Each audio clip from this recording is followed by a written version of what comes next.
Praise the Lord. സ്തോത്രം.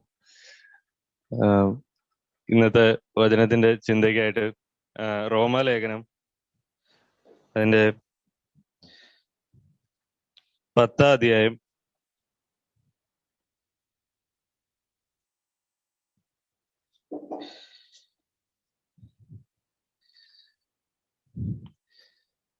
നമ്മളിപ്പോ കർത്തൃമേശ കൂടിയപ്പോഴും അതിന്റെ എസെൻഷ്യൽ ആയിട്ടുള്ള പ്രധാനപ്പെട്ട ഒരു ഘടകം എന്ന് പറഞ്ഞു കഴിഞ്ഞാൽ കർത്താവിന്റെ അല്ലെ, കർത്താവ് മരിച്ചു എന്നുള്ളതിന്റെ മാത്രമല്ല, ഉയർത്തെഴുന്നേറ്റു എന്നുള്ളതിന്റെയും കൂടിയാണ് അല്ലെ. നമ്മൾ അതിന്റെ ഓർമ്മയ്ക്ക് ആണ് ചെയ്യുന്നത്. നമ്മുടെ രക്ഷയുടെ ഏറ്റവും പ്രധാനപ്പെട്ട ഒരു ഘടകം തന്നെ കർത്താവിന്റെ മരണത്തോട് അതുപോലെ തന്നെ പുനരുദ്ധാനവും കൂടെയാണ്. പുനരുദ്ധാനം ഒരു പ്രധാനപ്പെട്ട ഒരു ഘടകമാണ് നമ്മുടെ രക്ഷയെ സംബന്ധിച്ചുള്ള കാര്യത്തിൽ നിന്ന് നമുക്കറിയാം. ഇപ്പം നമ്മള് കൺഫേസ് ചെയ്യുന്ന, നമ്മൾ വിശ്വാസത്തിലോട്ട് വരുന്ന നേരം നമ്മൾ കൺഫേസ് ചെയ്യുന്ന എന്താ? കർത്താവ് മരിച്ച് എന്റെ പാപങ്ങൾക്ക് വേണ്ടി എനിക്ക് പകരമായി എന്റെ അതിക്രമങ്ങൾ നിമിത്തം കർത്താവ് ക്രൂശിക്കപ്പെട്ടു. എന്റെ നീതീകരണത്തിനായി കർത്താവിനെ ഉയർപ്പിച്ചു അല്ലെ, പിതാവായ ദൈവം ഉയർപ്പിച്ചു. നമുക്ക് ആ വാക്യം ഒന്ന് വായിക്കാം. റോമാലേഖനം 10-ന്റെ അതിന്റെ 8 മുതലുള്ള വാക്യം. എന്നാൽ അത് വചനം നിനക്ക് സമീപമായി, നിന്റെ വായിലും നിന്റെ ഹൃദയത്തിലും ഇരിക്കുന്നു. ഇത് ഞങ്ങൾ പ്രസംഗിക്കുന്ന വിശ്വാസ വചനം തന്നെ. യേശുവിനെ കർത്താവ് എന്ന് വായുകൊണ്ട് ഏറ്റുപറയുകയും ദൈവം അവനെ മരിച്ചവരിൽ നിന്ന് ഉയർത്തെഴുന്നേൽപ്പിച്ചു എന്ന് ഹൃദയം കൊണ്ട് വിശ്വസിക്കുകയും ചെയ്താൽ നീ രക്ഷിക്കപ്പെടും. ഇപ്പൊ രക്ഷയുടെ പ്രധാനപ്പെട്ട ഘടകം കർത്താവ് മരിച്ചു, ഉയർത്തെഴുന്നേറ്റു. ഇപ്പൊ അതുപോലെ തന്നെ ഈ ഉയർത്തെഴുന്നേൽപ്പ് രക്ഷയുടെ നമ്മുടെ നീതീകരണത്തിന്റെ പ്രധാന ഘടകമായതുകൊണ്ട് തന്നെ കർത്താവ് ഉയർത്തെഴുന്നേറ്റു എന്നുള്ളതിനാണ് ഏറ്റവും കൂടുതൽ എതിരുകൾ, അറ്റാക്ക് വന്നിട്ടുള്ളത്. ആദിമ കാലം തൊട്ടേ ഏറ്റവും കൂടുതൽ എതിര് വന്നിട്ടുള്ളത് കർത്താവിന്റെ റിസറക്ഷൻ, പുനരുദ്ധാനത്തെ സംബന്ധിച്ചുള്ളതായിരുന്നു. കാരണം ശത്രുവിനറിയാം രക്ഷയുടെ ഏറ്റവും പ്രധാനപ്പെട്ട ഘടകം കർത്താവിന്റെ ഉയർത്തെഴുന്നേൽപ്പാണ്. അതുകൊണ്ട് അവനെ ഏറ്റവും കൂടുതൽ തകർക്കാൻ നോക്കുന്നതും ഈ പുനരുദ്ധാനം, കർത്താവ് ഉയർത്തെഴുന്നേറ്റു എന്നുള്ളത് മനുഷ്യരെ വിശ്വസിപ്പിക്കാതിരിക്കുക, അതിന് കള്ളം ഉണ്ടാക്കുക, അതിനെതിരെ ഒരുപാട് തിയറീസ് ഉണ്ടാകും. ഒരുപാട് തിയറീസ് അതിനെതിരെ വന്നിട്ടുണ്ട്. അതിലൊരെണ്ണമാണ് സൂൺ തിയറി എന്ന് പറയും. സൂൺ തിയറിക്ക് അത് അവര് പറയുന്നത് കർത്താവ് ക്രൂശിൽ മരിച്ചില്ല എന്നാ പറയുന്നത്. കാരണം കർത്താവ് ഹാഫ് കോൺഷ്യസ് ആയിരുന്നു, കർത്താവ് മരിച്ചില്ല, കർത്താവിന് ബോധം ഉണ്ടായിരുന്നു, കർത്താവിനെ കല്ലറയെ കയറ്റാൻ നേരം കർത്താവിന് ബോധം ഉണ്ടായിരുന്നു, എന്നാൽ ഹാഫ് കോൺഷ്യസ് ആയിരുന്നു, മയങ്ങി കിടക്കുമായിരുന്നു. ബോധം ഉണ്ട്, അൺകോൺഷ്യസ് ആയിരുന്നു. ബോധം ഉണ്ടെന്ന് പറയാൻ പറ്റത്തില്ല, അങ്ങനെയല്ല അവര് പറയുന്നത്. ബോധം ഇല്ലായിരുന്നു, മയങ്ങി കിടക്കുമായിരുന്നു എന്നാ പറയുന്നത്. കർത്താവിന്റെ ശവക്കല്ലൊക്കെ അത് കയറ്റി കർത്താവ് അത് കഴിഞ്ഞ് ബോധം വന്നപ്പോ ഇറങ്ങി പോരുന്നു എന്നാണ് അവര് പറയുന്നത്. അങ്ങനെ ഒരുപാട് തിയറീസ് ഉണ്ട്. അതുപോലെ ഒരെണ്ണമാണ് നോ ബറിയൽ തിയറി എന്ന് പറയും. അത് പറയുന്നത് കർത്താവിന്റെ ശരീരം കല്ലറയിൽ കയറ്റി വെച്ചില്ല എന്നാ പറയുന്നത്. കയറ്റി വെച്ചു, അത് കള്ളന്മാര് എടുത്തോണ്ട് പോയി, മോഷ്ടിച്ച് അത് കൊണ്ടുവന്ന് ഒരു ഡമ്പില് കൊണ്ടിട്ടു. അത് ആ ഡമ്പില് കിടന്ന ബോഡിയാണ്, പിന്നെ ജീവനുണ്ടായിരുന്നു, പിന്നെ എഴുന്നേറ്റ് വന്നു എന്നും പറയുന്ന ആൾക്കാരുണ്ട്. ഒരുപാട് തിയറി ഉണ്ട്. കട്ടുകൊണ്ട് പോയെന്ന് പറയുന്നുണ്ട്, ശിഷ്യന്മാര് കട്ടുകൊണ്ട് പോയെന്ന് പറയുന്നുണ്ട്. അങ്ങനെ ഒരുപാട് വാദങ്ങൾ കർത്താവിന്റെ റിസറക്ഷന്. അതുകൊണ്ട് തന്നെ ഏറ്റവും തെളിവുകളുള്ളതും കർത്താവിന്റെ പുനരുദ്ധാനത്തിന്, ഏറ്റവും തെളിവുകളുള്ളതും ഏറ്റവും അറ്റാക്ക് നടക്കുന്നതും കർത്താവ് ഉയർത്തെഴുന്നേറ്റു എന്നുള്ളതിനാണ് ഏറ്റവും എതിർപ്പുകൾ നടക്കുന്നത്. നമുക്കിത് ബൈബിളിന്റെ അടിസ്ഥാനത്തിൽ ഒന്ന് ചിന്തിക്കാം. യോഹന്നാന്റെ സുവിശേഷം അതിന്റെ 19-ാം അധ്യായം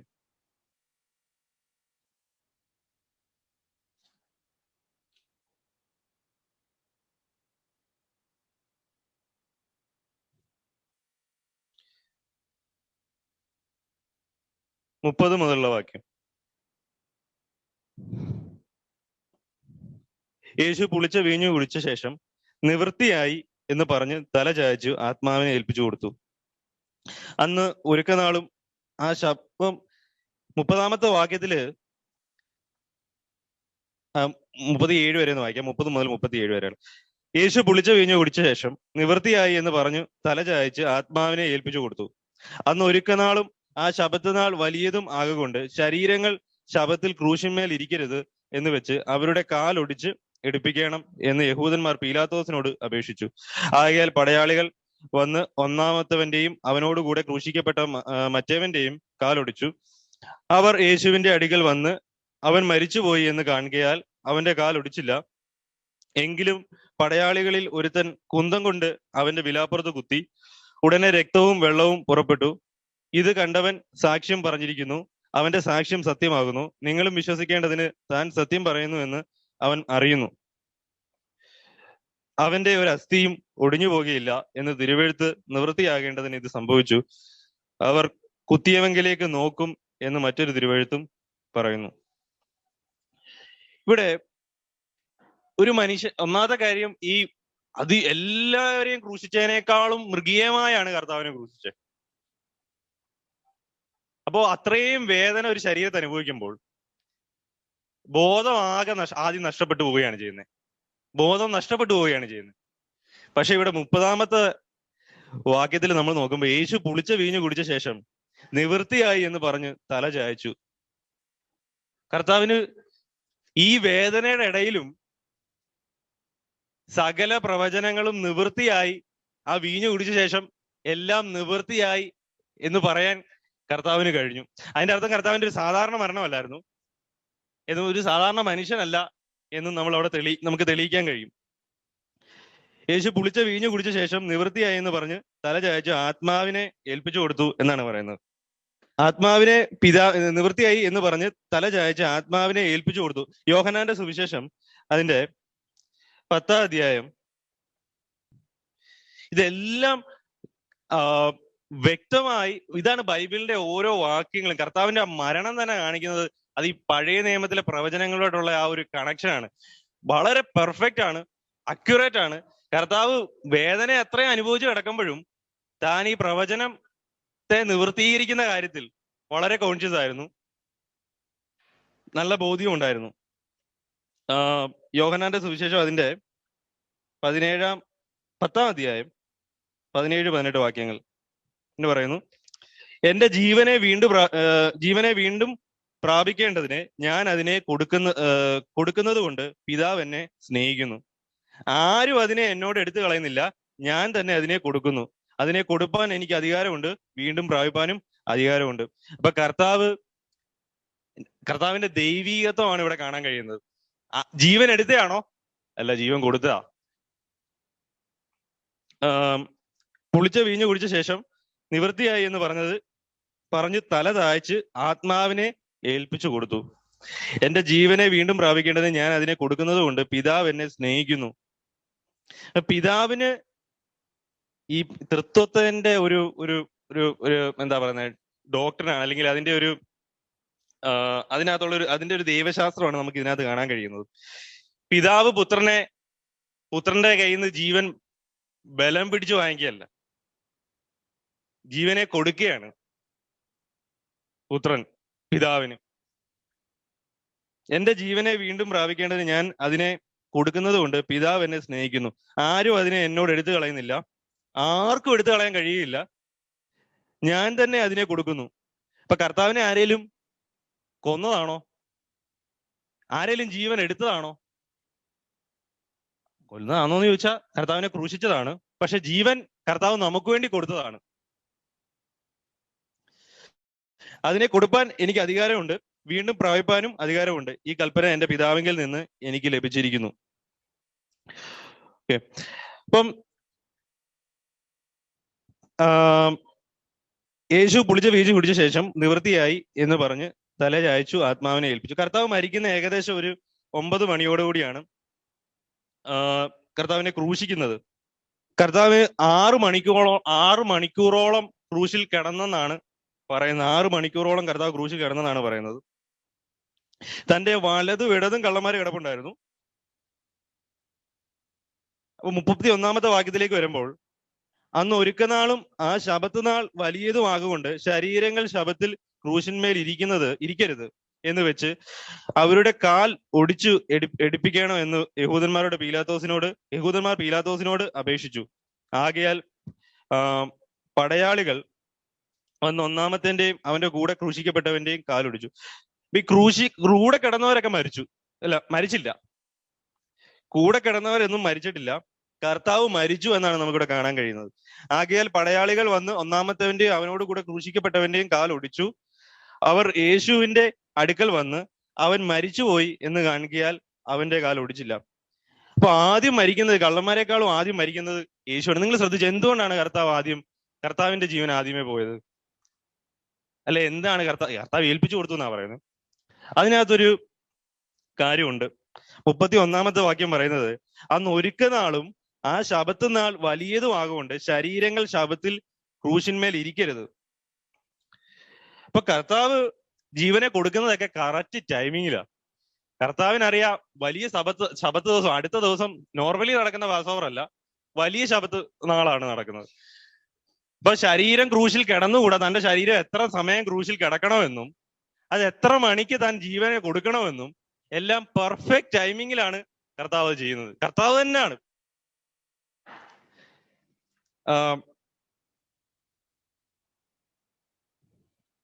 അതുകൊണ്ട് ബാക്കിയുള്ളവരുടെ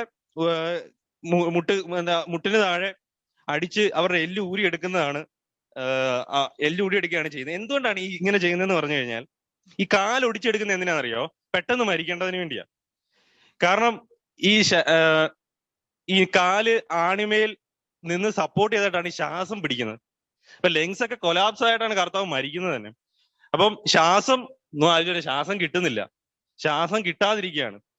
ഇപ്പൊ ശ്വാസം കിട്ടുന്നത് ഈ ആണിമേൽ ഇങ്ങനെ നിന്ന് മേളോട്ട് പൊങ്ങിയിട്ടാണ് ശ്വാസം എടുക്കാൻ പറ്റത്തുള്ളൂ.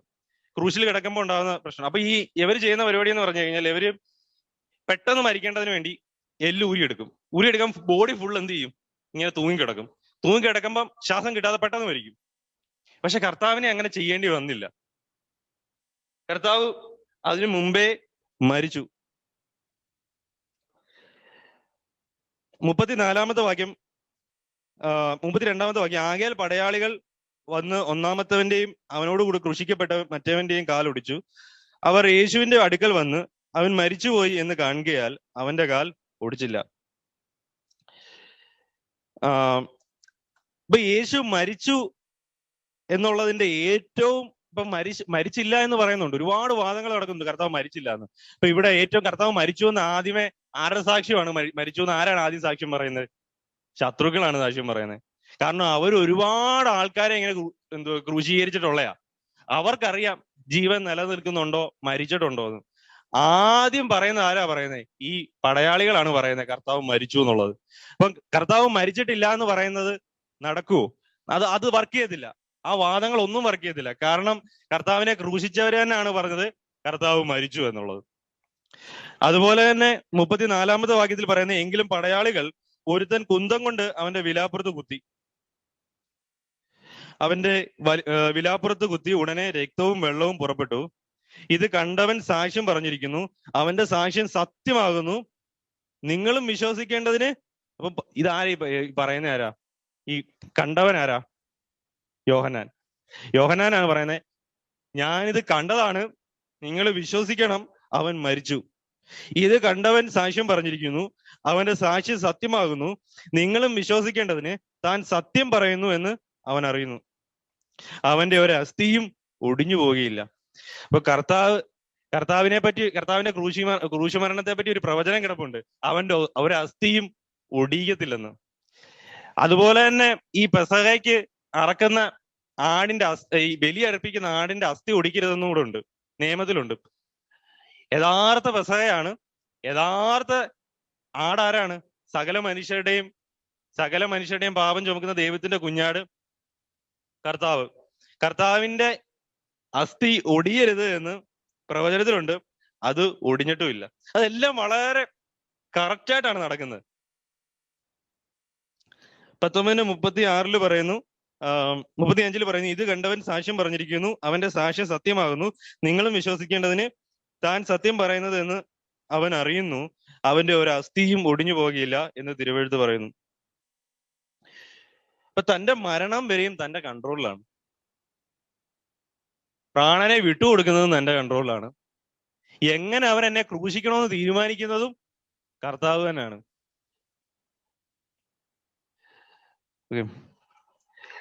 സംഖ്യാപുസ്തകം അതിന്റെ 9:12 വാക്യം,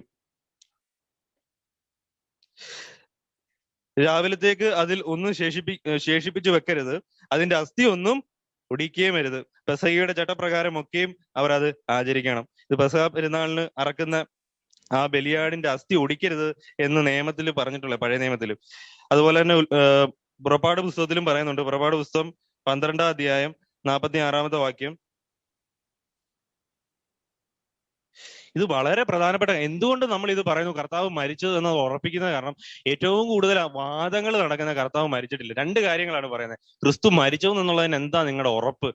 ഉയർത്തെഴുന്നേറ്റു എന്നുള്ളതിന്റെ എന്താ ഉറപ്പ്? ഈ രണ്ട് ചോദ്യങ്ങളായിരിക്കും മിക്കവാറും ലോകത്ത് ക്രിസ്ത്യാനിറ്റിക്കെതിരെ ഉന്നയിക്കുന്ന വാദത്തിലെ ചോദ്യങ്ങൾ എന്ന് പറഞ്ഞിട്ട്. 46 വാക്യം, അതത് വീട്ടിൽ വെച്ച് തന്നെ അത് തിന്നേണം, ആ മാംസം ഒട്ടും വീട്ടിൽ നിന്ന് പുറത്ത് കൊണ്ടുപോകരുത്, അതിൽ ഒരു അസ്ഥിയും ഒടിക്കുകയും അരുത്. അപ്പം അവന്റെ ഒരു അസ്ഥിയും ഒടിഞ്ഞു പോകുകയില്ല എന്ന് തിരുവെഴുത്ത് നിവൃത്തിയാകേണ്ടതിന് അത് സംഭവിച്ചു. 37 വാക്യം, അവർ കുത്തിയവെങ്കിലേക്ക് നോക്കുമെന്ന് മറ്റൊരു തിരുവെഴുത്തും. സക്കറിയ പ്രവാചകന്റെ പുസ്തകം സക്കറിയാവ് 12:10 വാക്യം, ഞാൻ ദാവീദ് ഗൃഹത്തിന്മേലും യെരൂശലേം നിവാസികളുടെ മേലും കൃപയുടെയും യാചനകളുടെയും ആത്മാവിനെ പകരും, തങ്ങൾ കുത്തിയിട്ടുള്ളവെങ്കിലേക്ക് അവർ നോക്കും. ഏകജാതനെ കുറിച്ച് വിലപിക്കുന്നത് പോലെ അവർ അവനെ കുറിച്ച് വിലപിക്കും, ആദ്യജാതനെ കുറിച്ച് വ്യസനിക്കുന്നത് പോലെ അവൻ അവനെ കുറിച്ച് വ്യസനിക്കും. കുത്തിവെങ്കിലേക്ക് നോക്കും എന്നുള്ള പ്രവചനവും ഇവിടെ നിവൃത്തിയാകുന്നതാണ് നമുക്ക് കാണാൻ കഴിയുന്നത്. അപ്പം അവിടെ എല്ലാം ദൈവത്തിന്റെ സോവറിറ്റി. കർത്താവ് ക്രൂശിൽ കിടക്കുമ്പോഴും ദൈവത്തിന്റെ സോവറിറ്റിയാണ് ആ ഭടന്മാരുടെ മേലും നടക്കുന്നത് മുഴുവനും. അപ്പൊ ക്രിസ്തു ജീവിച്ചിരുന്നു എന്നും ക്രിസ്തു ക്രൂശിക്കപ്പെട്ടപ്പോൾ കർത്താവ് ദൈവമായിരുന്നു. കാരണം കർത്താവ് ക്രൂശിക്കപ്പെട്ടപ്പോൾ പഴയ നിയമത്തിലെ പ്രവചനങ്ങൾ, ഈ പഴയ നിയമത്തിലെ പ്രവചനങ്ങൾ എന്ന് പറയുമ്പോൾ ഈ യഹൂദന്മാര് കർത്താവിൽ വിശ്വസിക്കുന്നില്ല. അപ്പോൾ നിങ്ങൾ ബൈബിളിലുള്ള കാര്യങ്ങളൊക്കെ തന്നെ അല്ലയോ പറയുന്നത്, ബൈബിളിലല്ലോ എഴുതിയിരിക്കുന്നത്, പക്ഷെ യഹൂദന്മാർ കർത്താവിൽ വിശ്വസിക്കുന്നില്ലല്ലോ. അപ്പം കർത്താവ് ക്രൂശിക്കപ്പെട്ടപ്പോൾ ഉണ്ടായ കാര്യങ്ങളെല്ലാം യഹൂദന്മാരുടെ പുസ്തകത്തിലാണ് എഴുതിയിരിക്കുന്നത്. അത് കർത്താവിന്റെ ശത്രുക്കളാണ്. അപ്പൊ അവരുടെ പുസ്തകത്തിലാണ് ഇത് എഴുതിയിരിക്കുന്നത് മുഴുവനും. അതാണ് അവരുടെ കണക്ഷൻ വരുന്നത്. കാരണം അത് കർത്താവ് അല്ലെങ്കിൽ ക്രിസ്ത്യാനിറ്റി ആൾക്കാർ തന്നെ കർത്താവ് മരിക്കുന്നതിനെ വെച്ച് ഉണ്ടാക്കി എഴുതിയതാണെന്ന് പറയാൻ അത് പറ്റത്തില്ല. കാരണം ശത്രുക്കളായിരിക്കുന്ന പുസ്തകമാണ് പഴയ നിയമം എന്ന് പറഞ്ഞു കഴിഞ്ഞാൽ. 37 വാക്യം, അവർ കുത്തിയവെങ്കിലേക്ക് നോക്കും എന്ന് മറ്റൊരു തിരുവെഴുത്തും പറയുന്നു. അപ്പം കർത്താവിനെ ക്രൂശിക്കുമ്പോൾ സമയത്തെല്ലാം നമുക്ക് കാണാൻ കഴിയുന്നത് ദൈവത്തിന്റെ സോവറിറ്റി അവിടെ എല്ലാം നിൽക്കുന്നതാണ്. മർക്കോസിന്റെ സുവിശേഷം അതിന്റെ 15-42 വാക്യം, ഇത് കർത്താവിന്റെ ശരീരം കൊണ്ടുവന്ന 42 മുതലുള്ള വാക്യം ഒന്ന് വായിക്കാം. വൈകുന്നേരമായപ്പോൾ ശബത്തിന്റെ തലേനാളായ ഉരുക്കനാൾ ആകൊണ്ട് ശ്രേഷ്ഠ മന്ത്രിയും ദേവരാജ്യത്തെ കാത്തിരുന്നവനുമായ അരിമത്തിയയിലെ യോസെഫ് വന്ന് ധൈര്യത്തോടെ പീലാത്തോസിന്റെ അടുക്കൽ ചെന്ന് യേശുവിന്റെ ശരീരം ചോദിച്ചു. ഇവിടെ ഈ ശരീരം അടുത്ത ദിവസം പെസഹയാണ്. ഈ ദിവസം തന്നെ കർത്താവിന്റെ ശരീരം അവിടെ കല്ലറയിൽ കയറ്റണം. അപ്പോഴ് ഈ പീലാത്തോസ് പോലും അറിഞ്ഞിട്ടില്ല കർത്താവ് മരിച്ചിട്ടുണ്ടോ എന്നുള്ള കാര്യം. പീലാത്തോസിനോട് ഈ യോസേഫ് എന്ന് ബോഡി ചോദിക്കുമ്പം പീലാത്തോസ് ചോദിക്കുന്നത് അവൻ ഇത്ര പെട്ടെന്ന് മരിച്ചോ എന്നാ ചോദിക്കുന്നത്. ഇവിടെ എല്ലാം യോസേഫ് വന്നിട്ട് ബോഡി ചോദിക്കുന്നു. അതിനെല്ലാം യോസേഫിനെ കമ്പൽ ചെയ്യുന്ന, യോസേഫ് ഭയങ്കര ഭയത്തോടാ ചെന്ന് പീലാത്തോസിനോട് ബോഡി ചോദിക്കുന്നത്. ഭയങ്കര ഭയത്തോടാ ചോദിക്കുന്നത്. പക്ഷെ അവിടെ എല്ലാം ദൈവത്തിന്റെ കമ്പൽഷനാണ് യോസേഫിനെ ടൈമിങ്ങിൽ തന്നെ പീലാത്തോസിന്റെ അടുത്ത് ബോഡി ചോദിക്കാൻ കൊണ്ടുപോകുന്നതും. വൈകുന്നേരമായപ്പോൾ ശബത്തിന്റെ തലേനാളായി ഒരുക്കനാൾ ആകൊണ്ട് ശ്രേഷ്ഠ മന്ത്രിയും ദൈവരാജ്യത്തെ കാത്തിരുന്നവനുമായ അരിമത്തിയയിലെ യോസേഫ് വന്ന് ധൈര്യത്തോടെ പീലാത്തോസിന്റെ അടുക്കൽ ചെന്ന് യേശുവിന്റെ ശരീരം ചോദിച്ചു. അവൻ മരിച്ചു കഴിഞ്ഞുവോ എന്ന് പീലാത്തോസ് ആശ്ചര്യപ്പെട്ടു. ശതാധിപനെ വിളിച്ചു അവൻ മരിച്ചിട്ട് ഒട്ടുനേരമായോ എന്ന് ശതാധിപനോട് വസ്തുത ചോദിച്ചറിഞ്ഞിട്ട് ഉടൽ യോസേഫിന് നൽകി. അവൻ ഒരു ശീല വാങ്ങി അവനെ ഇറക്കി ശീലയിൽ ചുറ്റി പൊതിഞ്ഞ് പാറയിൽ വെട്ടിട്ടുള്ള കല്ലറയിൽ വെച്ച് കല്ലറ വാതിക്കൽ ഒരു കല്ല് ഉരുട്ടി വെച്ചു അവനെ വെച്ച ഇടം. ഓക്കെ, അപ്പം അവൻ ഒരു ശീല വാങ്ങി അവനെ ഇറക്കി ശീലയിൽ ചുറ്റി പൊതിഞ്ഞ് പാറയിൽ വെട്ടിട്ടുള്ള കല്ലറയിൽ വെച്ചു കല്ലറ വാതിക്കൽ ഒരു കല്ല് ഉരുട്ടി വെച്ചു.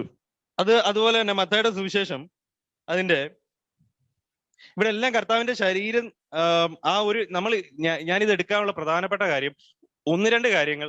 ഒന്ന്, കർത്താവ് മരിച്ചു എന്നുള്ളതിന്റെ ഈ യഹൂദന്മാരുടെ സൈഡിൽ നിന്നുള്ള അംഗീകരണം, ഉയർത്തെഴുന്നേറ്റു എന്നുള്ളതിന്റെ തെളിവ്. കർത്താവിന്റെ ശരീരത്തിന്മേല് ആ ശവസംസ്കാരം നടക്കുമ്പോൾ ദൈവത്തിന്റെ സോവർണിറ്റി അവിടെ നമുക്ക് വെളിപ്പെടുന്ന കാണാൻ കഴിയും. അതിൽ ഒരു ഉദാഹരണം ഈ യോസേഫ് ആ ബോഡി എടുക്കാനായിട്ട് പോകുന്നതാണ്. അപ്പൊ അന്ന് തന്നെ ബോഡി എടുക്കണം. 12-ാം അധ്യായം അതിന്റെ 40-ാമത്തെ വാക്യം പറയുന്നു, യോന കടലാനയുടെ വയറ്റിൽ 3 രാവും 3 പകലും ഇരുന്നത് പോലെ മനുഷ്യപുത്രൻ 3 രാവും 3 പകലും ഭൂമിയുടെ ഉള്ളിൽ ഇരിക്കും. അത് പ്രവചനമാണ്, ഇരിക്കേണ്ടതാകുന്നു. അടുത്ത ആഴ്ചവട്ടത്തിന് 1-ാം നാൾ കർത്താവ് ഉയർത്തെഴുന്നേക്കണ്ടയാ. അതിന് മുമ്പ് ഈ ശരീരം അവിടെ ഇങ്ങനെ തൂങ്ങിക്കിടന്ന പോരാ. ഈ നേരത്തെ ക്രൂശീകരണമൊക്കെ നടക്കുന്ന സമയത്ത് ഈ ആൾക്കാർ കറക്റ്റ് നിയമം അനുസരിച്ച് ക്രൂശീകരണ സമയത്തിന്റെ പെട്ടെന്ന് തന്നെ ക്രൂശിൽ നിന്ന് ആ ശരീരം എടുത്ത് മാറ്റണം. പക്ഷെ അവര് അതൊന്നും ശ്രദ്ധിക്കത്തില്ലായിരുന്നു. 1, 2, 3 ദിവസമൊക്കെ ക്രൂശിൽ ബോഡി കിടക്കാറുണ്ട് സാധാരണ.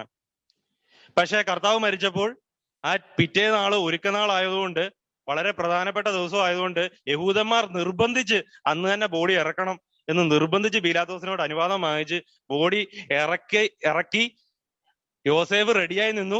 യോസേഫ് പെട്ടെന്ന് തന്നെ പോയി ബോഡി വാങ്ങി.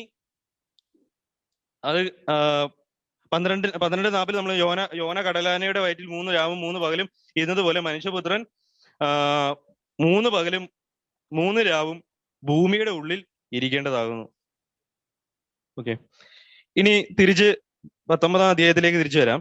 എന്റെ 38-ാമത്തെ വാക്യം ഇങ്ങനെ വായിക്കുന്നു. ഇനി വേറൊരു കാര്യം, ഈ യോസേഫിന്റെ കയ്യിൽ സുഗന്ധദ്രവ്യങ്ങളൊന്നും ഇല്ല പൂശാനുള്ള. യഹൂദന്മാരുടെ ചടങ്ങിന് അനുസരിച്ച് സുഗന്ധദ്രവ്യങ്ങൾ ബോഡിയിൽ പൂശണമല്ലോ. യോസേഫിന്റെ കയ്യിൽ അതൊന്നുമില്ല. അപ്പൊ അതുകൊണ്ട് വരുന്ന വേറൊരാളാണ്. അതാണെന്നറിയോ? 38-ാമത്തെ വാക്യം, അനന്തരം യഹൂദന്മാരെ പേടിച്ചിട്ട് രഹസ്യത്തിൽ യേശുവിന്റെ ഒരു ശിഷ്യനായിരുന്ന അരിമത്തിയിലെ യോസേഫ് യേശുവിന്റെ ശരീരം എടുത്തു കൊണ്ടുപോകുവാൻ പീലാത്തോസിനോട് അനുവാദം ചോദിച്ചു. പീലാത്തോസ് അനുവദിക്കിയാൽ അവൻ വന്ന് അവന്റെ ശരീരം എടുത്തു. ആദ്യം രാത്രിയിൽ അവന്റെ അടുക്കൽ വന്ന് നിക്കോദിമോസും ഏകദേശം 100 രാത്രി. അപ്പൊ ആരാ ഫ്രേഗ്രൻസും ഒക്കെ ആയിട്ട് വന്നത്? നിക്കോദിമോസ് ആണ് വന്നത്. ആദ്യം രാത്രിയിൽ അവന്റെ അടുക്കൽ വന്ന നിക്കോദിമോസും ഏകദേശം 100 റാത്തൽ മൂറും അകിലും കൊണ്ടുള്ള ഒരു കൂട്ടുകൊണ്ട് വന്നു. അവൻ യേശുവിന്റെ ശരീരം എടുത്തു. യഹൂദന്മാർ ശവം അടക്കുന്ന മര്യാദ പ്രകാരം അതിനെ സുഗന്ധദ്രവ്യത്തോടെ കൂടെ ശീല പൊതിഞ്ഞു കെട്ടി. രണ്ടുപേരും ഭയത്തോടാണ് ചെയ്യുന്നത്. നിക്കോദിമോസിനെ ഇത് കണ്ടു കഴിഞ്ഞാൽ തന്റെ പള്ളി പ്രമാണിയിൽ ആൾക്കാരെല്ലാം തന്നെ പുറത്താക്കാനുള്ള സാധ്യതയുണ്ട്. താൻ അവിടെ ഭയങ്കര എന്താ പറയുന്നത്, പ്രൗഢിയുള്ള ഒരാളാണ്, അവിടെ വലിയൊരു റോള് വഹിക്കുന്ന ഒരാളാണ്. ഈ ജൂത നേതാക്കന്മാരുടെ ഇടയിൽ ഒരു വലിയ റോള് വഹിക്കുന്ന ഒരാളാണ്. അപ്പം ദൈവത്തിന്റെ സ്നേഹത്താലാണ്, ദൈവത്തിന്റെ സോവർണിറ്റിയാണ് ഇവിടെ എല്ലാം നമുക്ക് കാണാൻ കഴിയുന്നത്. അതുപോലെ തന്നെ മത്തായിയുടെ സുവിശേഷം 27-ാം അധ്യായം 59 മുതലുള്ള വാക്യം, യോസേഫ് ശരീരം എടുത്ത് എവിടോട്ടാ കൊണ്ടുപോയെന്നറിയാവോ? യോസേഫ് ശരീരം എടുത്ത് നിർമ്മശീലയിൽ പൊതിഞ്ഞ് താൻ പാറയിൽ വെട്ടിച്ചിരുന്ന തന്റെ പുതിയ കല്ലറയിൽ വെച്ച് കല്ലറയുടെ വാതിക്കൽ ഒരു വലിയ കല്ല് ഉരുട്ടി വെച്ചു. അപ്പൊ യോസേഫ് ഒരു കല്ലറ ഉണ്ടാക്കി വെച്ചിട്ടുണ്ടായിരുന്നു. അത് ഈ കർത്താവിനെ ക്രൂശിച്ച ആ ഭാഗത്ത് അരികിൽ തന്നെയാണ്.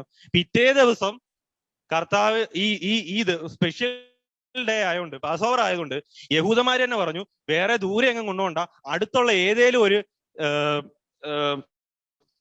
കല്ലറയിലോട്ട് ബോഡി കൊണ്ടുപോകാൻ പറഞ്ഞു. അപ്പോഴൊരു അപ്പോഴേ യോസേഫ് അവിടെ യോസേഫിനെ ദൈവം നേരത്തെ എന്തുവാ പറഞ്ഞ പ്രേരണ കൊടുത്ത് ഒരു പുതിയ ഇതുവരെ ആരെയും അടക്കിയിട്ടില്ലാത്ത ഒരു കല്ലറ അവിടെ ഉണ്ടാക്കി വെച്ചിട്ടുണ്ടായിരുന്നു യോസേഫ്. താൻ പാറയിൽ വെട്ടിച്ചിരുന്ന തന്റെ പുതിയ കല്ലറയിൽ വെച്ച് കല്ലറയുടെ വാതിക്കൽ ഒരു വലിയ കല്ല് ഉരുട്ടി വെച്ചു. കല്ലറയ്ക്ക് എതിരെ മഗ്ദലക്കാരത്തി മറിയയും മറ്റേ മറിയയും ഇരുന്നിരുന്നു. അപ്പൊ ഇവർ രണ്ടുപേരും ഇത് കാണുന്നുണ്ടായിരുന്നു ബോഡി. ഈ ആൾക്കാർ പറയുന്നുണ്ട് കർത്താവിന്റെ ശരീരം നോക്കിയത് വിറ്റ്നസ് ചെയ്തത് ഈ മഗ്ദലക്കാരത്തി മറിയയും കൂടെ ആണല്ലോ വന്ന് കാണുന്നത്. കർത്താവ് ഉയർത്തെഴുന്നേറ്റ് ദൂതന്മാർ വന്ന് അവരോടാണല്ലോ പറയുന്നത്. അപ്പൊ ഈ ആൾക്കാർ പറഞ്ഞു ഇവര് കല്ലറ മാറിപ്പോയി ചെന്ന് പറഞ്ഞ കല്ലറ മാറിപ്പോയി, വേറെ കല്ലറയിലാ ചെന്നേ, വേറെ ബോഡി ഇല്ലാത്ത കല്ലറയിലാ, അത് യേശുവിന്റെ കല്ലറ അല്ലായിരുന്നു, അതുകൊണ്ട് അവരങ്ങനെ പറഞ്ഞെന്നും പറയുന്നുണ്ട്. പക്ഷെ അങ്ങനെ ഒരിക്കലും പറയാൻ പറ്റത്തില്ല. കാരണം കർത്താവിനെ അടക്കുമ്പോൾ എവർ അതിന് ഓപ്പോസിറ്റ് ഇരിപ്പുണ്ടെന്ന് ഇവിടെ പറയുന്നുണ്ട്. മത്തായിയുടെ സുവിശേഷം യോഹന്നാന്റെ സുവിശേഷത്തിലോട്ട് തിരിച്ചു വരാം. അതിന്റെ 39ാമത്തെ വാക്യം ഇങ്ങനെ പറയുന്നു: ആദ്യം രാത്രിയിൽ അവന്റെ അടുക്കൽ വന്ന് നിക്കോദീമോസ് ഏകദേശം 100 അകിലും കൊണ്ടുള്ള ഒരു കൂട്ട് കൊണ്ടുവന്നു. അവർ യേശുവിന്റെ ശരീരം എടുത്തു, യഹൂദന്മാർ ശവം അടക്കുന്ന മര്യാദ പ്രകാരം അതിനെ സുഗന്ധവർഗത്തോടു കൂടെ ശീലയിൽ പൊതിഞ്ഞു. 41 അവനെ ക്രൂശിച്ച സ്ഥലത്ത് തന്നെ ഒരു തോട്ടവും ഉണ്ടായിരുന്നു. ആ തോട്ടത്തിൽ മുമ്പേ ആരെയും വെച്ചിട്ടില്ലാത്ത പുതിയൊരു കല്ലറ ഉണ്ടായിരുന്നു. ഇതാണ് മത്തായിയുടെ സുവിശേഷത്തിൽ കാണുന്ന യോസേഫ് ഉണ്ടാക്കിയ കല്ലറ. ആ കല്ലറ സമീപമാകൊണ്ട് അവർ യഹൂദന്മാരുടെ ഒരുക്കനാൾ നിമിത്തം യേശുവിനെ അവിടേക്ക് അയച്ചു. ഭയങ്കര അത്ഭുതം തോന്നുന്നല്ലേ? ഞാനിത് വായിച്ചപ്പോൾ എനിക്ക് ഭയങ്കര അത്ഭുതം തോന്നി. നിങ്ങളിത് ഇപ്പൊ ഞാനിത് പറയുന്നോണ്ടായിരിക്കും ചിലപ്പോൾ വലിയ അത്ഭുതം തോന്നത്തില്ല. പക്ഷെ വീട്ടിൽ ചെന്നിരുന്ന് ഇത് രണ്ടാമതൊന്ന് വായിക്കുമ്പോൾ ഭയങ്കര സമാധാനത്തോടെ ഇത് വായിക്കുമ്പോൾ കർത്താവ് എല്ലാം അത് എത്ര അപ്പൊ നമുക്ക് കൂടുതൽ ഷുവർട്ടിയാണ് വരുന്നത്. നമുക്ക് കൂടുതൽ ഉറപ്പാണ് വരുന്നത്. കർത്താവ് മരിച്ചു എന്നും ഉയർത്തെഴുന്നേറ്റു എന്നുള്ളതും കൂടുതൽ പക്കയായിട്ട് ഉറപ്പാണ് നമുക്ക് വരുന്നത്. മത്തായിയുടെ സുവിശേഷം 27:62 വാക്യം: താൻ പാറയിൽ വെട്ടിച്ചിരുന്ന തന്റെ പുതിയ കല്ലറയിൽ വെച്ച് കല്ലറയുടെ വാതിക്കൽ ഒരു വലിയ കല്ല് ഉരുട്ടി വെച്ചുപോയി. കല്ലറയ്ക്കെതിരെ മഗ്ദലക്കാരത്തി മറിയയും മറ്റേ മറിയയും ഇരുന്നിരുന്നു. ഒരുക്കനാളിന്റെ പിറ്റേ ദിവസം മഹാപുരോഹിതന്മാരും പരീശന്മാരും പീലാത്തോസിന്റെ അടുക്കൽ ചെന്നുകൂടി. യജമാനെ ആ ചതിയൻ ജീവനോട് ഇരിക്കുമ്പോൾ 3 നാൾ ഇവർക്ക് എന്നോ ദേഷ്യമാണല്ലേ കർത്താവിനോട്. ആ ചതിയൻ എന്നൊക്കെയാണ് വിളിക്കുന്നത്. യജമാനനെ ആ ചതിയൻ ജീവനോടിരിക്കുമ്പോൾ 3-ാം നാൾ കഴിഞ്ഞിട്ട് ഞാൻ ഉയർത്തെഴുന്നേൽക്കും എന്ന് പറഞ്ഞ പ്രകാരം ഞങ്ങൾക്ക് ഓർമ്മ വന്നു. അതുകൊണ്ട് അവന്റെ ശിഷ്യന്മാർ ഇവിടെ ഇവരുടെ പ്ലാൻ മുഴുവനും ദൈവത്തിന്റെ വില്ലിനനുസരിച്ചാണ് ഇവർ ചെയ്യുന്നത് മുഴുവനും. അതാണ് എന്നെ ഭയങ്കര ഞെട്ടിച്ചു കളഞ്ഞത്. അതുകൊണ്ട് അവന്റെ ശിഷ്യന്മാർ ചെന്ന് അവനെ മോഷ്ടിച്ചിട്ട് അവൻ മരിച്ചവരുടെ ഇടയിൽ നിന്ന് ഉയർത്തെഴുന്നേറ്റു എന്ന് ജനത്തോട് പറയുകയും ഒടുവിലത്തെ ചതിവ് മുമ്പിലത്തേതുപോലും വിഷമമായി തീരുകയും ചെയ്യാതിരിക്കേണ്ടതിന് 3-ാം നാൾ വരെ ഇപ്പൊ കർത്താവ് ഈ പറഞ്ഞുകൊണ്ട് കിടക്കുന്ന മുഴുവൻ നമ്മളെല്ലാരും ചതിക്കാനായിരുന്നു, അവൻ ഭൂതമാണ്, അപ്പോഴും അവർ വിശ്വസിക്കുന്നില്ല മെസ്സിയാണെന്നുള്ള കാര്യം. ഇനി വീണ്ടും ചതി പറ്റാതിരിക്കാൻ നമ്മൾ കൂടുതൽ കെയർഫുൾ ആയിരിക്കണം എന്നാണ് അവർ പറയുന്നത്. വിഷമമായി തീരുകയും ചെയ്യാതിരിക്കേണ്ടതിന് 3-ാം നാൾ വരെ കല്ലറ ഉറപ്പിക്കുവാൻ കൽപ്പിക്കുക എന്ന് പറഞ്ഞു. 3 ദിവസം എവരാണ് കല്ലറ ഉറപ്പിച്ചത്? ഇപ്പൊ ഒരുത്തരും അവിടുന്ന് മോട്ടിച്ചോണ്ട് പോകാൻ പറ്റത്തില്ല ആ ബോഡി. പീലാത്തോസ് അവരോട് കാവൽക്കൂട്ടത്തെ തരാം, പോയി നിങ്ങളിൽ ആകുന്നിടത്തോളം ഉറപ്പ് വരുത്തുവിൻ എന്ന് പറഞ്ഞു. അവർ ചെന്ന് കല്ലിനെ മുദ്ര വെച്ചു കാവൽക്കൂട്ടത്തെ നിർത്തി. അപ്പൊ പീലാത്തോസിന്റെ അടുക്കൽ ആൾക്കാരെ അയച്ചിട്ട് ഈ ശവക്കല്ലറെ പ്രൊട്ടക്ട് ചെയ്യാനായിട്ട് ആൾക്കാരെ യഹൂദന്മാർ നിർത്തുന്നുണ്ടല്ലോ. ഇപ്പൊ ഈ കർത്താവ് മരിച്ചിട്ടില്ല, ഉയർത്തെഴുന്നേറ്റിട്ടില്ല, അല്ലെങ്കിൽ ആ ബോഡി എടുത്തോണ്ട് പോയതാണെന്നൊക്കെ പറയുമ്പോൾ നമുക്ക് വിശ്വസിക്കാൻ പറ്റാത്തത് ഇത്രയും ഭടന്മാർ ഇത്രയും സ്ട്രോങ് ആയിട്ട് അവര് ഈ ഭടന്മാരെയൊക്കെ നിർത്തി ഭയങ്കര ആവുന്നിടത്തോളം ഉറപ്പ് വരുത്താനാ പറഞ്ഞത്. അത്രയും സ്ട്രോങ് ആയിട്ടാണ് ആ കല്ലറ അടച്ചു വെച്ചതും അവിടെ കാവൽ നിന്നു. ആ ബോഡി ആരും എടുത്തോണ്ട് പോയിട്ടില്ല. ഇപ്പം ഈ മരിച്ചിട്ടില്ല എന്ന് പറയുന്നത് നമുക്ക് വിശ്വസിക്കാൻ കഴിയത്തില്ല. കാരണം അവന്റെ ഭടന്മാരെ തന്നെ മരിച്ചു എന്ന് അംഗീകരിച്ചതാണ്. ഇപ്പൊ പലരും പറയുന്നത് അവന്റെ ശിഷ്യന്മാർ ഈ ബോഡി എടുത്തോണ്ട് പോയെന്ന് പറയുന്നുണ്ട്. അതും നമുക്ക് അംഗീകരിക്കാൻ കഴിയുന്നില്ല. മത്തായിയുടെ സുവിശേഷം അതിന്റെ 28-ാം അധ്യായം 11 വാക്യം: അവർ പോകുമ്പോൾ കാവൽ കൂട്ടത്തിൽ ചിലർ നഗരത്തിൽ ചെന്ന് സംഭവിച്ചതെല്ലാം മഹാപുരോഹിതനോട് അറിയിച്ചു. ഓക്കെ, 1 മുതലുള്ള വാക്യം വായിക്കാം. മത്തായിയുടെ സുവിശേഷം 28 1 മുതൽ. ശബത്ത് കഴിഞ്ഞ് ആഴ്ചവട്ടത്തിന്റെ 1-ാം ദിവസം. അപ്പൊ ശബത്ത് കഴിഞ്ഞു, കർത്താവിനെ ക്രൂശിച്ച വെള്ളി, ശനി കഴിഞ്ഞു, ഞായർ, ആഴ്ചവട്ടത്തിന്റെ 1-ാം ദിവസം, മൂന്നാമത്തെ ദിവസം. ശബത്ത് കഴിഞ്ഞ് ആഴ്ചവട്ടത്തിന്റെ 1-ാം ദിവസം വെളുക്കുമ്പോൾ മഗ്ദലക്കാരത്തി മറിയയും മറ്റേ മറിയയും കല്ലറ കാണുവാൻ ചെന്നു. പെട്ടെന്ന് വലിയൊരു ഭൂകമ്പം ഉണ്ടായി. കർത്താവിന്റെ ദൂതൻ സ്വർഗത്തിൽ നിന്ന് ഇറങ്ങി വന്നു, കല്ല് ഉരുട്ടി നീക്കി അതിന്മേൽ ഇരുന്നിരുന്നു. അവന്റെ രൂപം മിന്നലിനൊത്തതും അവന്റെ ഉടുപ്പ് ഹിമം പോലെ വെളുത്തതുമായിരുന്നു. കാവൽക്കാർ അവനെ കണ്ട് പേടിച്ച് വിറച്ച് മരിച്ചവരെ പോലെ ആയി. ഇപ്പം അവന്റെ രൂപം മിന്നലിനൊത്തതും അവന്റെ ഉടുപ്പ് ഹിമം പോലെ വെളുത്തതുമായിരുന്നു. കാവൽക്കാർ ഈ ദൂതന്മാരെ കണ്ടിട്ട് ഭയത്തോടെ വിറച്ചു. ദൂതൻ സ്ത്രീകളോട്, ഭയപ്പെടേണ്ട, ക്രൂശിക്കപ്പെട്ട യേശുവിനെ നിങ്ങൾ അന്വേഷിക്കുന്നുവെന്ന് ഞാൻ അറിയുന്നു. അവൻ ഇവിടെ ഇല്ല. താൻ പറഞ്ഞതുപോലെ ഉയർത്തെഴുന്നേറ്റു. അവൻ കിടന്ന സ്ഥലം വന്ന് കാണുവിൻ. ഇപ്പോഴും അവിടെ അത് എഴുതി വെച്ചിട്ടുണ്ട് അല്ലെ, അവൻ ഇവിടെ ഇല്ല, അവൻ പറഞ്ഞതുപോലെ അവൻ ഉയർത്തെഴുന്നേറ്റിരിക്കുന്നു എന്ന് കർത്താവിന്റെ കല്ലറയിൽ എഴുതി വെച്ചിട്ടുണ്ട്. അവൻ മരിച്ചവരുടെ ഇടയിൽ നിന്ന് ഉയർത്തെഴുന്നേറ്റു എന്ന വേഗം ചെന്ന് അവന്റെ ശിഷ്യന്മാരോട് പറവിൻ.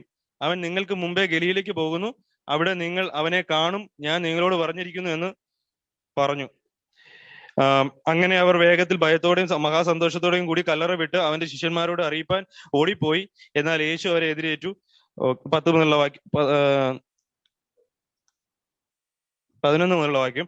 അവർ പോകുമ്പോൾ കാവൽക്കൂട്ടത്തിൽ ചിലർ നഗരത്തിൽ ചെന്ന് സംഭവിച്ചു. അപ്പൊ ഇവര് ഈ കാവൽ നിന്നിരുന്ന ആൾക്കാരുണ്ടല്ലോ, ഇവർ ചെന്ന് യഹൂദന്മാരെടുത്ത് വിവരം അറിയിക്കുകയാണ്. ഇനി കർത്താവ് ഉയർത്തെഴുന്നേറ്റു എന്നുള്ളതിന്റെ ഏറ്റവും വലിയൊരു തെളിവാണ് ഇനി പറയുന്ന കാര്യം. അവർ പോകുമ്പോൾ കാവൽക്കൂട്ടത്തിൽ ചിലർ നഗരത്തിൽ ചെന്ന് സംഭവിച്ചത് എല്ലാം മഹാപുരോഹിതന്മാരോട് അറിയിച്ചു. അവർ ഒന്നിച്ചുകൂടി മൂപ്പന്മാരുമായി ആലോചന കഴിച്ചിട്ട് പടയാളികൾക്ക് വേണ്ടുവോളം പണം കൊടുത്തു. അപ്പം ഇവര് എന്ന് പറഞ്ഞു, നിങ്ങൾ പറഞ്ഞവൻ ഉയർത്തെഴുന്നേറ്റു, ഞങ്ങൾക്ക് അതൊന്നും തടയാൻ കഴിഞ്ഞില്ല, അവൻ ഉയർത്തെഴുന്നേറ്റു എന്ന് ഈ യഹൂദന്മാരുടെ അടുത്ത് എന്ന് പറയാണ്. അപ്പൊ ഈ യഹൂദന്മാര് അവന്റെ ശിഷ്യന്മാരിൽ അവർ ഒന്നിച്ചുകൂടി മൂപ്പന്മാരുമായി ആലോചിച്ച് കഴിഞ്ഞിട്ട് പടയാളികൾക്ക് വേണ്ടുവോളം പണം കൊടുത്തു. അവന്റെ ശിഷ്യന്മാർ രാത്രിയിൽ വന്ന് ഞങ്ങൾ ഉറങ്ങുമ്പോൾ അവനെ കട്ടോണ്ട് പോയി എന്ന് പറവാൻ പറഞ്ഞു. അത് ഏറ്റവും വലിയ കള്ളമാണ്. അവർക്ക് ആ കല്ലറ പൊളിക്കാൻ കഴിയാത്ത വിധമാണ് അത് സീൽ ചെയ്തിരുന്നത്. ഒന്നാമത്തെ കാര്യം, ഈ കള്ളം തന്നെയാണ് കർത്താവ് ഉയർത്തെഴുന്നേറ്റു എന്ന് കൂടുതൽ വാദിക്കുന്നത്. ഈ കള്ളമാണ് തെളിയിക്കുന്നത് കർത്താവിന്റെ ഉയർത്തെഴുന്നേൽപ്പ്. ലോകമെമ്പാടും ഈ കള്ളം ഇന്നും പരകുന്നു എന്നുള്ളതാണ് ബൈബിൾ പറയുന്നത്. അവർ ഒന്നിച്ചുകൂടി മൂപ്പന്മാരുമായി ആലോചന കഴിച്ചിട്ട് പടയാളികൾക്ക് വേണ്ടുന്ന പണമൊക്കെ കൊടുത്തു. അവരോട് പറഞ്ഞു, ഇങ്ങനെ പറഞ്ഞാൽ മതി, നിങ്ങൾ ഉറങ്ങുമ്പോൾ ഈ ബോഡി വന്ന് അവന്റെ ശിഷ്യന്മാർ എടുത്തോണ്ട് പോയി. വസ്തുത നാടുവാഴിയുടെ സന്നിധാനത്തിൽ എത്തിയെങ്കിലോ ഞങ്ങൾ അവനെ സമ്മതിപ്പിച്ച് നിങ്ങളെ നിർഭയരാക്കിക്കൊള്ളാം എന്ന് പറഞ്ഞു. അപ്പം എവരുടെ ബോഡി ഈ ബോഡി എടുത്തോണ്ട് പോയി എന്ന് നാടുവാഴി അറിഞ്ഞു കഴിഞ്ഞാൽ എന്താ പ്രശ്നം? എന്താണ്? അവിടെ ഡ്യൂട്ടി കറക്റ്റായിട്ട് ചെയ്യാത്ത എവരെ ശിക്ഷിക്കേണ്ടി വരും. അപ്പൊ ഒരിക്കലും അത് സംഭവിക്കത്തില്ല. അപ്പം ഈ യഹൂദന്മാര് പറയുന്നത്, ഇനി നാടുവാഴി അറിഞ്ഞു കഴിഞ്ഞാൽ, വസ്തുത നാടുവാഴിയുടെ സന്നിധാനത്തിൽ എത്തി എങ്കിലോ ഞങ്ങൾ അവനെ സമ്മതിപ്പിച്ച് നിങ്ങളെ നിർഭയരാക്കിക്കൊള്ളാം, നിങ്ങളുടെ പ്രശ്നം ഒന്നും വരുത്താതെ ഞങ്ങൾ രക്ഷിച്ചോളാം. അവർ പണം വാങ്ങി ഉപദേശപ്രകാരം ചെയ്തു. ഈ കഥ ഇന്നുവരെ യഹൂദന്മാരുടെ ഇടയിൽ പരക്കെ നടപ്പായിരിക്കുന്നു. എന്താണ് കഥ? കർത്താവിന്റെ ശരീരം, ക്രൂശിക്കപ്പെട്ട ക്രിസ്തുവിന്റെ ശരീരം അവന്റെ ശിഷ്യന്മാര് എടുത്തോണ്ട് പോയി എന്ന് പറയാൻ ആ കള്ളം ഇന്നും പരന്നിരിക്കുന്നു. ഈ കള്ളമാണ് കർത്താവ് ഉയർത്തെഴുന്നേറ്റു എന്നുള്ളത് കൂടുതൽ തെളിയിക്കുന്നത്. അപ്പൊ ഇവിടെ എല്ലാം ഈ വരും ദിവസങ്ങളിലൊക്കെ നമുക്ക് 16 മുതലുള്ള വാക്യം. എന്നാൽ 11 ശിഷ്യന്മാർ ഗലീലയിൽ യേശു അവരോട് കൽപ്പിച്ചിരിക്കുന്ന മലയ്ക്ക് പോയി. അവനെ കണ്ടപ്പോൾ അവർ നമസ്കരിച്ചു. ചിലരോ സംശയിച്ചു. യേശു അടുത്ത് ചെന്നു, സ്വർഗത്തിലും ഭൂമിയിലും സകല അധികാരവും എനിക്ക് നൽകപ്പെട്ടിരിക്കുന്നു. ആകയാൽ നിങ്ങൾ പുറപ്പെട്ട് പിതാവിന്റെയും പുത്രന്റെയും പരിശുദ്ധാത്മാവിന്റെയും നാമത്തിൽ സ്നാനം കഴിപ്പിച്ചു. കഴിപ്പിച്ചും ഞാൻ നിങ്ങളോട് കൽപ്പിച്ച ഒക്കെയും പ്രമാണിപ്പാൻ തക്കവണ്ണം ഉപദേശിച്ചുകൊണ്ട് സകല ജാതികളുടെയും ശിഷ്യന്മാരാക്കി കൊള്ളുവിൻ. ഞാനോ ലോകാവസാനത്തോളം എല്ലാ നാളും നിങ്ങളോട് കൂടെയുണ്ട് എന്ന് അരുൾ ചെയ്തു. കർത്താവ് ഉയർത്തെഴുന്നേറ്റിരിക്കുന്നു. കർത്താവ് മരിച്ചിരുന്നു. കർത്താവ് അത് പറഞ്ഞതുപോലെ തന്നെ ഉയർത്തെഴുന്നേൽക്കുകയും ചെയ്തു. മരണത്തിന്റെയും ജീവന്റെയും താക്കോൽ എന്റെ പക്കലുണ്ട്. ഞാൻ ഞാൻ മരിച്ചവനായിരുന്നു, ഇന്നിതാ എന്നേക്കും ജീവിക്കുന്നു. അതല്ലേ വെളിപ്പാട് പുസ്തകത്തിൽ പറയുന്നത്. കർത്താവ് ജീവിക്കുന്നു. കർത്താവിന്റെ മരണത്തിന്റെ തെളിവുകൾ അനേകമുണ്ട്. ഈ വരുന്ന ദിവസങ്ങളെല്ലാം നമുക്ക് അതിൽ കൂടുതൽ ചിന്തിക്കാൻ കഴിയുമെങ്കിൽ ദൈവം സഹായിക്കുന്ന പോലെ നമുക്ക് ചിന്തിക്കാം. അതുകൊണ്ട് എത്ര പറഞ്ഞാലും, എത്ര കള്ളം പറഞ്ഞാലും ആ കള്ളത്തരങ്ങളെല്ലാം എന്തായി തീർന്നത്? സത്യത്തെ കൂടുതൽ തെളിയിക്കുന്നതായി തീർന്നത്. കർത്താവിന്റെ പുനരുദ്ധാനത്തെ കൂടുതൽ തെളിയിക്കുന്നതായി തീർന്നത്. ദൈവം നമ്മളെ ധാരാളമായി അനുഗ്രഹിക്കട്ടെ. അതുകൊണ്ട് നമ്മൾ എത്തിച്ചേർന്നിരിക്കുന്നത് ചുമ്മാ കള്ളവും പൊള്ളയായിട്ടുള്ള ഒരു ആചാരത്തിലൊന്നും അല്ല. നമ്മൾ ഇത് ചെയ്തിരിക്കുന്ന കർത്താവ് മരിച്ചു ഉയർത്തെഴുന്നേറ്റു എന്നുള്ളതിന്റെ 100% ഉറപ്പിലാണ്. ആ ഷുവർട്ടിയോട് തന്നെയാണ് നമ്മൾ ഇത് ആരാധിക്കുകയും നമ്മൾ കാത്തിരിക്കുകയും ചെയ്യുന്നത്. കർത്താവ് പറഞ്ഞു, ഞാൻ പോകുന്നത് പോലെ തന്നെ നിങ്ങളെ ചേർക്കാൻ വേഗം വരും. അവൻ മധ്യാകാശത്തിൽ പ്രത്യക്ഷപ്പെടുന്നത് നോക്കി നമുക്ക് പ്രത്യാശയോടെ കാത്തിരിക്കാം. സ്തോത്രം.